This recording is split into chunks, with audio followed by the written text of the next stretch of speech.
Hind everyone, welcome back to my channel. This is Shivangi Bhatt and today we will be starting with our topic which is national integration. ये जो आपका topic है ये दो parts में divided है, तो ये आपका पार्ट 1 है. ठीक है. इंट्रोडक्शन. नेशनल इंटीग्रेशन क्या है? नेशनल इंटीग्रेशन एक फीलिंग है टुगेदरनेस की और यूनिटी की. ठीक है, एक कंट्री के लोगों की. ये एक ऐसा एटमॉस्फेयर भी क्रिएट करता है जिसमें सारे सिटीजन्स, उनकी कास्ट भले ही अलग है, रिलीजन अलग है और प्लेस अलग है, वो साथ में पीसफुली रहते हैं एक अम्ब्रेला के अंडर. ठीक है, जो जिसको हम बोलते हैं इंडिया. तो ये आपका रेफ़र करता है इंटीग्रेशन हर एस्पेक्ट में, सोशली, इकोनॉमिकली, इमोशनली.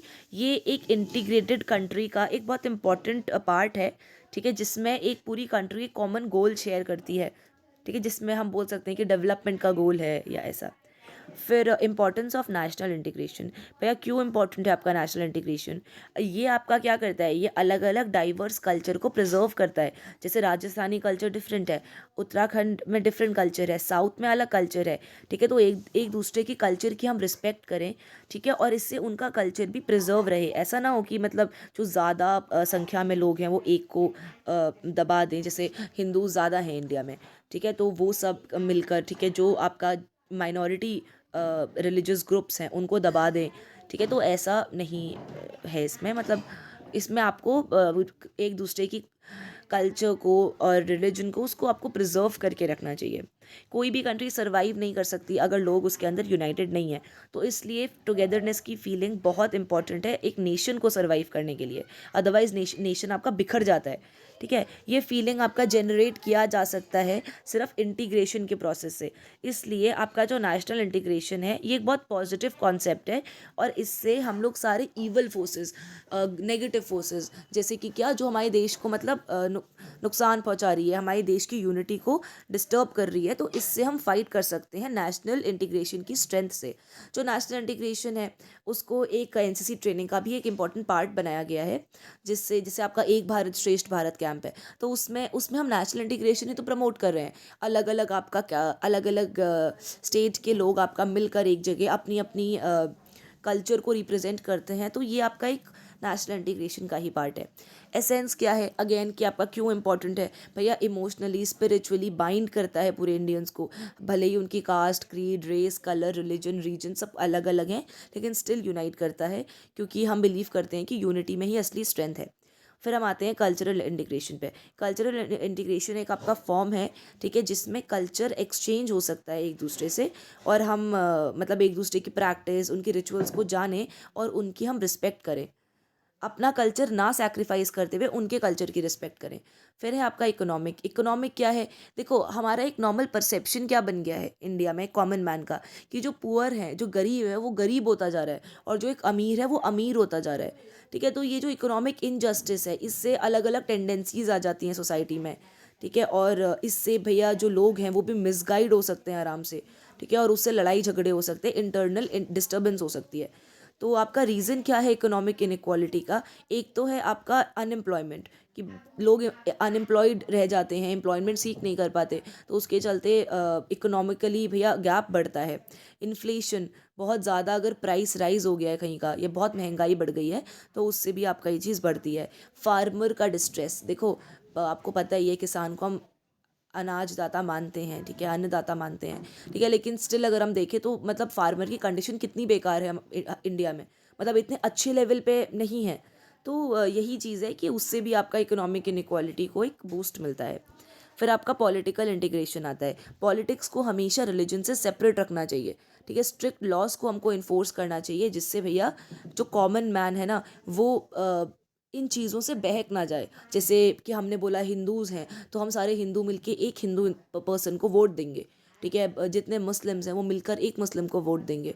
ठीक है, या जो कास्ट के से मान लो, जो एक कास्ट के बिलोंग करते हैं, तो वो अपनी ही कास्ट वाले इंसान को वोट दें. तो इससे क्या होता है, इससे भैया आपकी पॉलिटिकली आप इंटीग्रेट नहीं हो पाते, आप सेग्रीगेट हो जाते हो, आप डिवाइड हो जाते हो अलग अलग पार्ट्स में. तो इसीलिए पॉलिटिक्स को अलग रखना चाहिए रिलीजन से, जिससे आपका पॉलिटिकली हम इंटीग्रेट हो सकें। फिर रिलीजियस इंटीग्रेशन आता है। हमारा जो कॉन्स्टिट्यूशन है वो परमिट करता है कि इंडिविजुअल रिलीजन को प्रैक्टिस करने की। जैसे अगर कोई हिंदू में कोई बिहारी है तो वो अपना रिलीजन वो प्रैक्टिस कर सकते हैं।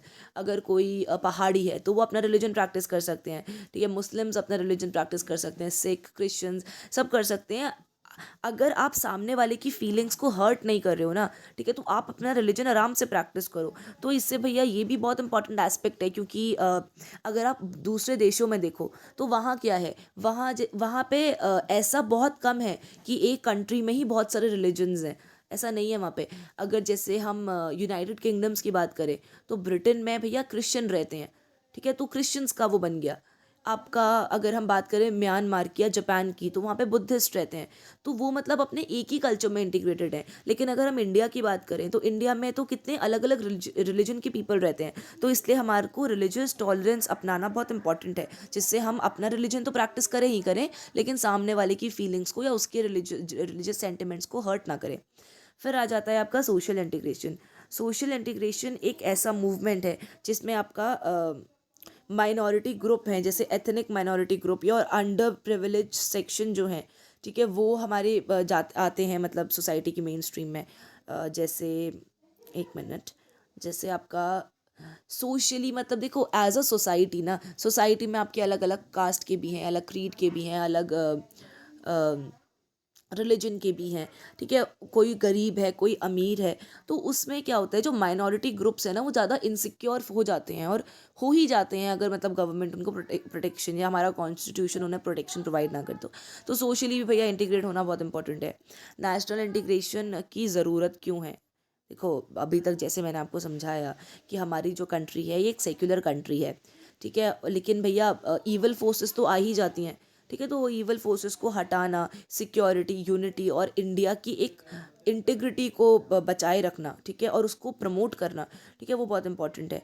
ठीक है, ताकि ये जो कास्टिज़म है, कम्युनलिज्म है, ठीक है, कम्युनलिज्म आपका हो गया कि रिलीजन के नाम पे लड़ाई करना, कास्टिज़म हो गया कास्ट के नाम पे भेदभाव करना, ठीक है, रिलीजन इंटॉलरेंस, लिंग्विस्टिक, ठीक है भैया, कि जैसे कोई अगर मानो कोई दूसरी लैंग्वेज बोल रहा है अपनी स्टेट की लैंग्वेज, तो भैया बहुत लोग मजाक उड़ाते हैं। ठीक है, कहते हैं कि ये क्या बोल रहा है। तो भैया उस चीज़ों में आपको टॉलरेंस रखनी पड़ेगी, तभी आपका नेशनल इंटीग्रेशन पॉसिबल है। नेशनल इंटीग्रेशन इंडिया जैसी कंट्री में ही पॉसिबल इसलिए है क्योंकि वही है ना कि अलग अलग अलग बहुत सारे डिफरेंट डिफरेंट टाइप के लोग रहते हैं।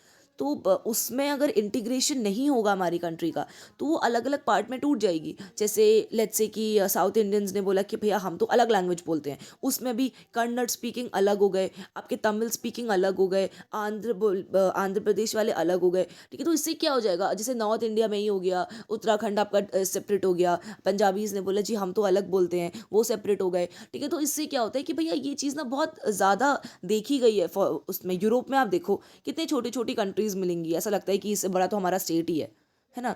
तो वही चीज़ है कि वहाँ पे ना उनकी लिंग्विस्टिक वाइज भी, रिलीजन वाइज भी, कास्ट वाइज भी, ठीक है, वो सब सेम फील करते हैं, तो वो यूनाइटेड फील करते हैं। तो इसलिए इंडिया में आपका नेशनल इंटीग्रेशन लाना इंपॉर्टेंट है, क्योंकि इंडिया में सब कुछ बहुत डिफरेंट है।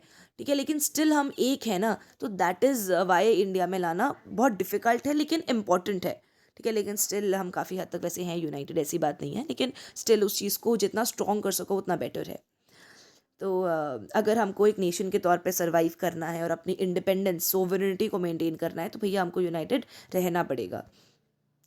नेशनल इंटीग्रेशन इसलिए भैया बहुत इंपॉर्टेंट एक सर्वाइवल की नीड बन जाती है किसी भी राष्ट्र के लिए, इन मीन से कि जैसे आपको मेंटेन करनी है पीस एंड हारमनी, ग्रोथ और डेवलपमेंट का ध्यान देना है नेशन की, लॉ एंड ऑर्डर मेंटेन करना है, कल्चर और रिलीजियस डेवलपमेंट हो एज अ इंडिया, मतलब एज अ नेशन हमारी, ठीक है, डिग्निटी और सेल्फ रिस्पेक्ट हो, वेलफेयर हो, ठीक है, और वेल बीइंग हो पीपल का, उनका standard of living raise up हो। ठीक है, तो इस चीज़ के लिए आपका नेशनल इंटीग्रेशन बहुत इंपॉर्टेंट है। और तो या ये आपका टॉपिक यहीं ख़त्म होता है। सेकंड लेक्चर भी आपका नेशनल इंटीग्रेशन के ऊपर ही है। ठीक है, क्योंकि ये बहुत इंपॉर्टेंट टॉपिक है एग्जाम पर्सपेक्टिव से, इसमें हर साल क्वेश्चन बनता ही बनता है। ठीक है, और बहुत बार तो कंपटीशन में जैसे बेस्ट ग्रेड कॉम्पिटिशन है, यहाँ पे भी ये चीज़ पूछ लेते हैं। तो आज के लेक्चर में बस इतना ही। आपको कोई डाउट, क्वेरीज हो तो आप कमेंट कर देना, और अगले लेक्चर में मिलते हैं। टिल देन टेक केयर, जय हिंद।